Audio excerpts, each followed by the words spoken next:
Bienvenue à cette exploration, une exploration des fondamentaux de la chimie en se basant sur les documents qu'on a sous les yeux. Aujourd'hui, on plonge vraiment au cœur de la matière. Tout à fait. Qu'est-ce que c'est, la matière? De quoi c'est fait? On va regarder l'unité de base, l'atome.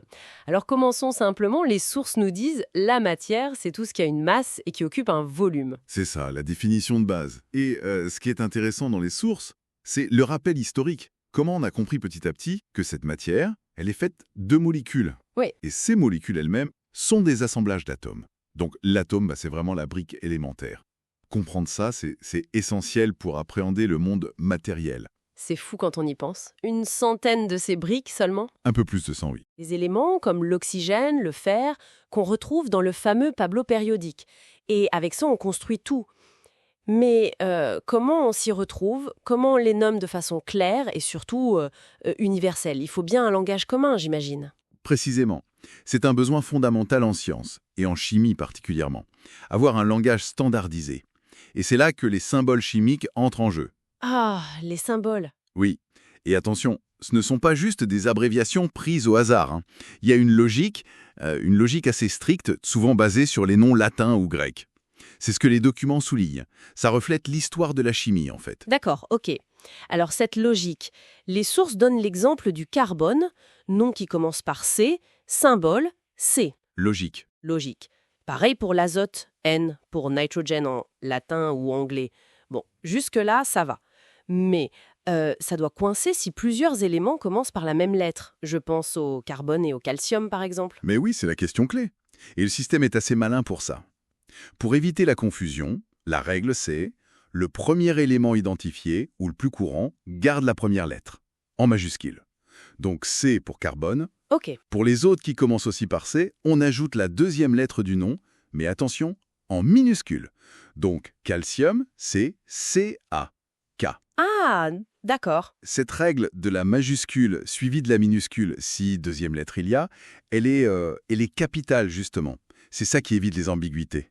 Je vois. La petite minuscule qui change tout. C'est ça l'astuce. Ça explique aussi le sodium, Na, que mentionnent les sources. Exactement. Le nom français ou anglais commence pas par N. Mais comme l'azote a déjà pris N, Ouais. Le sodium prend Na. Ça vient de son nom latin, natrium. natrium, voilà. C'est logique, finalement. Et on retrouve ça pour plein d'éléments. Le fer, c'est Fe de ferrum. Le chlore, c'est L, qui suit la même règle des deux lettres pour se distinguer du carbone, C. Une fois qu'on a compris ce système, le tableau périodique devient beaucoup plus lisible. Donc en gros, une ou deux lettres, tirées du nom, souvent le nom latin, avec cette règle super importante, majuscule puis minuscule si besoin. C'est la convention de base. Ok, c'est clair. Ça, c'est la base pour lire une partie du tableau. Oui, mais il faut voir plus loin que juste lire le tableau. Ces symboles, ce ne sont pas juste des étiquettes.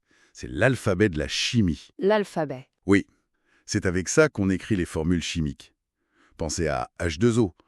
C'est quand même plus pratique qu'écrire une molécule composée de 2 atomes d'hydrogène et un atome d'oxygène. Non? Ah oui, vu comme ça. Ça permet de décrire les réactions chimiques, tout ce qui se passe en biologie, en médecine, dans les nouveaux matériaux. C'est un langage incroyablement puissant par sa concision et son universalité. D'accord. Donc pour résumer un peu tout ça, pour comprendre la matière, faut connaître les briques, les atomes, donc les éléments, et il faut connaître le langage pour les nommer, les symboles chimiques. On a vu la logique, une ou deux lettres, nom latin souvent, et la règle majuscule-minuscule, c'est la clé du tableau. C'est le point de départ.